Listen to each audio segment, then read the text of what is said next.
Love is only wrong when held on to. A lot of sages, they take a vow of celibacy because they want to be free from the attachment of love. But I'm telling you, you can be free of attachment while in a relationship, and the pain of love while in a relationship. And to do this, you have to sacrifice your ego, you have to sacrifice all expectations, and you have to see through the Maya or worldly illusion, which is life. You have to understand that even if you find that one person, they can die tomorrow, or they can, even if you reach each other's deathbeds with each other, you will have to let each other go. And when we truly embody, a lot of people understand this, but they don't embody this truth. And the only way to embody this truth is you have to get rid of your concept of the other person. You have to accept them for their pure being. And in order to do that, you have to use the relationship to see your false expectations and see your egoic mind and how it has all these judgments and expectations of the other person. Oh, this other person didn't text me back. Oh, this other person did this or that. Now I feel like this. Why would you let a relationship or something else determine how you feel? But when you have two people who are trying to go towards self-realization and attain the state of eternal perfection, then you can use all the bad parts of the relationship to grow spiritually. Oh, you had an argument? Okay, let's practice more patience with each other, which will help us attain more patience in life, and that will help us grow spiritually and gain closer to our goal, to enlightenment.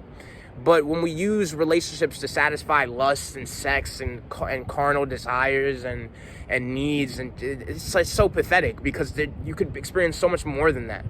But a lot of people miss out on divine love because they're focused on the looks of the person, what the money can offer the person.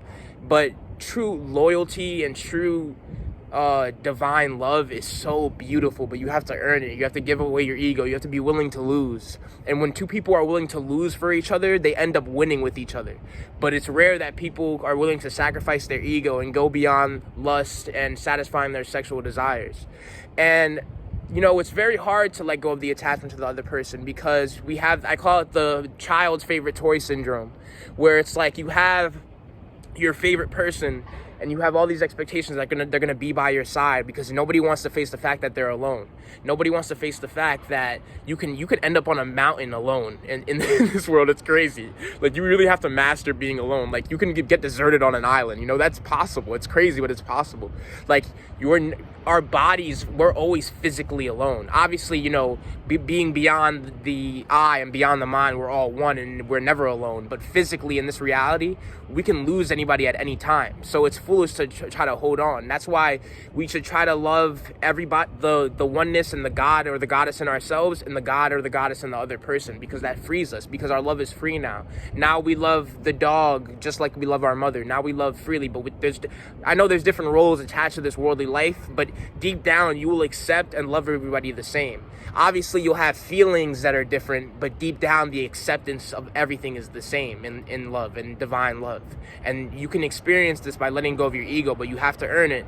And the only price is to kill your ego, and kill your ego with the other person. And before, I was telling you earlier how you can use relationships to grow, and everything I tell you is to go further towards self-realization and enlightenment. And earlier I told you how you can use, you call alternating states and relationships good or bad. But once we go beyond good or bad, we can use good and bad to grow spiritually and grow our minds and evolve and gain more spiritual power by using every mishap that we have in a relationship to evolve. Let's say, we have an expectation, or we lash out at the other, or we show anger. Now the other person can practice forgiveness, and you can practice, I have to be aware of my anger and let it, and witness it and let it pass. Practice mindfulness, going beyond that anger.